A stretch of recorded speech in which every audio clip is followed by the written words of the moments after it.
Today I am going to next part of my topic financial statement.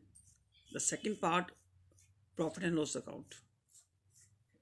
Students trading account में हमने profit and loss find out किया था gross profit. उसको पहले हम यहाँ पर ट्रांसफ़र करेंगे. अगर प्रॉफिट है तो बाई साइड में, अगर लॉस है तो टू साइड पे. देन जितने भी इनडायरेक्ट एक्सपेंसेस हैं, देखिए जैसे लास्ट टाइम हमने डिस्कस किया था, जितने भी इनडायरेक्ट एक्सपेंसेस है उसको हमने प्रॉफिट लॉस अकाउंट में लेकर जाना है. और वो कौन से एक्सपेंसेस हैं, लेट्स सी. फर्स्ट पार्ट मेरे पास इनडायरेक्ट एक्सपेंसेस का है, वो ऑफिस एक्सपेंसेस हैं. देखिए ऑफिस में किस किस टाइप के एक्सपेंसेस यूज़ होंगे. फर्स्ट सैलरी, जो लोग पर्सन वहाँ पे वर्किंग करेंगे, जॉब वर्क करेंगे. सैलरी एंड वेजेस, अगर वेजेस एंड सैलरी आता है तो वो हमारा डायरेक्ट एक्सपेंसेस होगा, एंड सैलरी एंड वेजेस होगा तो वो इनडायरेक्ट होगा. Rent, rate, taxes, printing stationery, postage, lighting, insurance premium, telephone charges, legal charges, audit fees, travelling expenses, establishment expenses, trade expenses and general expenses. तो ये वो list है office expenses की. इसमें ऑडिट फीस जो है वो आपको क्लियर नहीं होगी. देखिए जब बुक्स ऑफ अकाउंट्स को सीए ऑडिट करता है, सीए चेक करता है, उसको ऑडिट बोलते हैं. तो उस ऑडिट फीस को हम ऑफिस के खर्चों में जो भी एक्सपेंसेस है उसमें ऐड करेंगे. लेकिन सेकंड हेड जो है वो सेलिंग एंड डिस्ट्रीब्यूशन का है. जो प्रोडक्ट को हम सेल करेंगे, जैसे carriage outwards, carriage inward trading का पार्ट है, carriage outward profit and loss का. Carriage on sale, carriage on purchase trading, and carriage on sale office and expense यानी indirect expenses. Advertisements, commission, brokerage, bad debts, export duty, वहाँ पर import duty है, यहाँ पर export duty है. Packing charges, delivery van expenses, stable expenses. तो selling and distribution का second part. Now third one में मिसलिनियस, जो उन दोनों हेड में नहीं आते, जैसे डिस्काउंट अलाउड है, रिपेयर है, डेप्रिसिएशन है, interest debit, bank charges, entertainment expenses, conveyance expenses, donation and charity, loss on sale of assets. And अब हम बात करेंगे इसके क्रेडिट साइड. नाउ सेकंड जो लेवल है मेरे पास वो क्रेडिट साइड में है. क्रेडिट साइड हम इनकम डिस्कस करेंगे. बिजनेस के अगर एक्सपेंसेस हैं तो साइड इनकम्स भी है, यानी कि अगर हम बात करें तो मेन इनकम हमारी सेल है. उसके बाद जितने भी इनडायरेक्ट इनकम्स हैं वो सारे हम प्रॉफिट लॉस में लेके चलेंगे. फर्स्ट है मेरे पास जैसे rent from tenant, rent credit, discount received, commission received, interest on investment, dividend receive, आप जो शेयर में इन्वेस्ट करते हैं उसका आपको डिविडेंड मिलता है. Bad debts recovered, profit on sale of assets, loss अपने डेबिट में लिखा था. Income from other source, business के अलावा कोई किसी और सोर्स से अगर आपकी इनकम है. एंड मिसलिनियस इनकम, छोटी मोटी इनकम जो है उनको हम एक हेड में ले आते हैं मिसलिनियस इनकम में. एंड देन इसके बाद आप क्या करेंगे, इसका दोनों का टोटल करेंगे. दोनों में जो डिफरेंस आएगा, अगर वो इस हमारे पास आता है डेबिट के अकॉर्डिंग, यानी क्रेडिट साइड बड़ी है, डेबिट में लिखना है तो वो प्रॉफिट होगा, यानी इट मीन्स क्रेडिट साइड आपकी बड़ी है. अगर डेबिट साइड बड़ी है तो वो लॉस है. तो प्रॉफिट एंड लॉस को हम लोग पुट करेंगे. Now let's take illustration number 11. हमारे पास देखिए फर्स्ट इन्फॉर्मेशन है ग्रॉस प्रॉफिट की. देखिए ग्रॉस प्रॉफिट के बाद बहुत सारे एक्सपेंसेस हैं. अब हमें इनको पुट करना है, इसी में इनकम्स भी हैं. तो मेरा है trade expenses debit, carriage on sale debit, office salary debit, postage debit, office rent debit, legal charge debit, audit fees debit, donation debit. Sundry expenses, selling expenses debit में आएंगी. Discount allowed debit, lighting debit, commission received अब income है by side में. Bad debts debit, discount credit पहले ही mention कर रखे वो credit side का इनकम है. Interest on loan debit, stable expenses debit, export duty debit. Miscellaneous income, income है क्रेडिट में आएगा. अनप्रोडक्टिविटी एक्सपेंसेस, देखिए प्रोडक्टिविटी एक्सपेंसेस ट्रेडिंग का पार्ट है और अनप्रोडक्टिविटी प्रॉफिट लॉस का है. एंड ट्रैवलिंग एक्सपेंसेस, जब आप इनको इनकी पोजीशन पे ले आएंगे एंड देन इस ग्रॉस प्रॉफिट में इनकम ऐड करके आप यहाँ से नेट प्रॉफिट निकाल सकते हैं. नेक्स्ट पार्ट में मेरे पास ऑपरेटिंग प्रॉफिट है, नेट प्रॉफिट है. देखिए प्रॉफिट वही हमारा जो प्रॉफिट नेट है उसी के अंदर ऑपरेटिंग प्रॉफिट है. देखिए आपने जो एक्सपेंसेस माइनस किए थे, office and administration, selling and distributions, यहाँ तक अगर हम एक्सपेंसेस माइनस करके प्रॉफिट फाइंड आउट करते हैं तो वो ऑपरेटिंग प्रॉफिट हो जाएगा. एंड देन उसके बाद जो अनदर पार्ट, जो लास्ट पार्ट हमने डिस्कस किया है मिसलिनियस का, उसके बाद अगर हम उसमें से मिसलिनियस एक्सपेंसेस माइनस करेंगे तो नेट प्रॉफिट हम लोग निकाल सकते हैं. Illustration number 12. आपको ग्रॉस प्रॉफिट फाइंड आउट करना है, ऑपरेटिंग प्रॉफिट करना है और नेट प्रॉफिट फाइंड आउट करना है।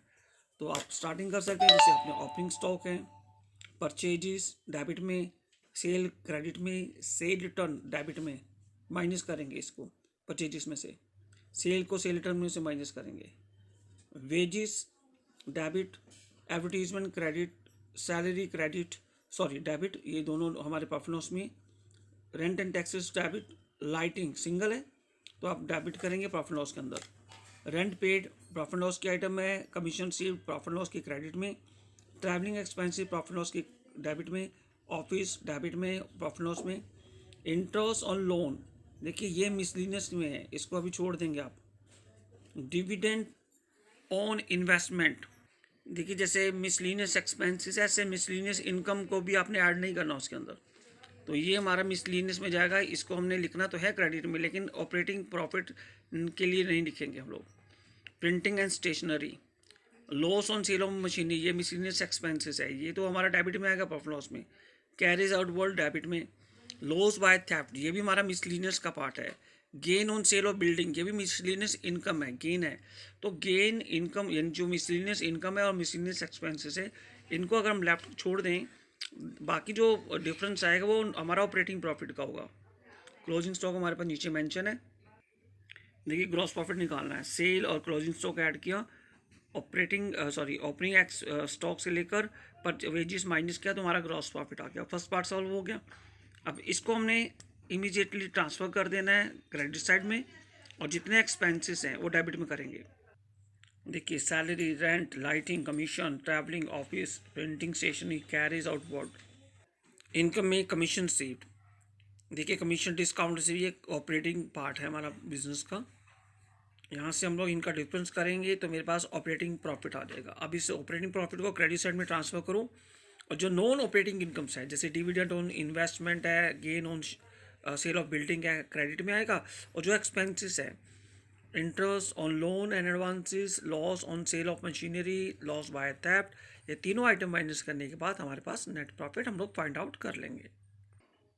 स्टूडेंट्स नेक्स्ट पार्ट में हम लोग बैलेंस शीट को डिस्कस करेंगे। देखिए बैलेंस शीट में देखिए नेक्स्ट पार्ट में लायबिलिटी साइड पे हम लोग बैलेंस शीट की लायबिलिटी साइड में हम लिखेंगे बैंक ओवरड्राफ्ट, ये है current liabilities, bills payable, creditor, outstanding expenses, unearned incomes, और इसके बाद हमारे पास नॉन करंट लायबिलिटी आएगा जैसे लोन, बैंक लोन्स आते हैं, रिजर्व एंड सरप्लस नेक्स्ट, फिर कैपिटल, कैपिटल पे हम लोग एक एडजस्टमेंट्स करेंगे, जो ड्राइंग होगी उसको यहीं से माइनस करेंगे, जो इनकम टैक्स है ये भी ड्राइंग का पार्ट है ये भी माइनस करेंगे, लाइफ इंश्योरेंस है ये भी हमारा ड्राइंग का ही पार्ट है, इसको हम यहाँ से माइनस करेंगे। देखिए इनकम टैक्स पर्सनल इनकम पे लगता है, लाइफ इंश्योरेंस ह्यूमन बींग की होती है, बिजनेस की नहीं, बिजनेस की होती है,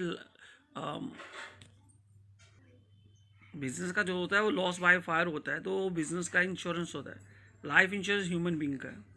अब यहाँ एसेट साइड में आएंगे लोग, एसेट साइड में मेरे पास cash in hand, cash at bank, BR, short term investment, sundry debtors, closing stock, prepaid expenses, accrued income. देखिए प्रीपेड एक्सपेंसेस, एक्रूड इनकम या आउटस्टैंडिंग एक्सपेंसेस, अर्न इनकम, ये हमारे एक एडजस्टमेंट्स हैं, इसको हम लोग फर्दर डिस्कस करेंगे।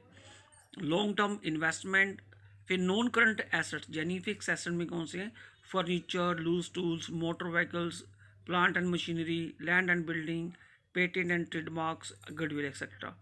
तो हम लोग क्या कर रहे हैं, इसका फिर हम टोटल करेंगे, दोनों का इक्वल आना ज़रूरी है तभी आपका आंसर में राइट होगा।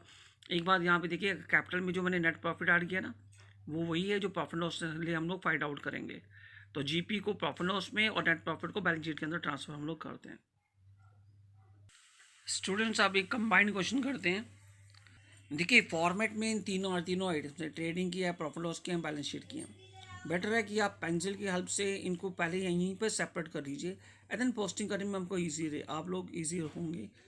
जैसे यहाँ पे स्टॉक है, आपको पता है ट्रेडिंग पार्ट है, आप इसको टी में पार्ट कर लीजिए, परचेज टी, ये सेकंड टी पार्ट है, कैरेज ऑन सेल रिटर्न ये भी हमारा टी का पार्ट है, freight and carriage trading part है, वेजिस ट्रेडिंग है, सैलरी प्रॉफिट एंड लॉस है, रिपेयर प्रॉफिट एंड लॉस है, trade expensive profit and loss है, rent and taxing profit and loss है, जो बैलेंस शीट के आइटम उसको आप लेफ्ट कर दीजिए, छोड़ दीजिए।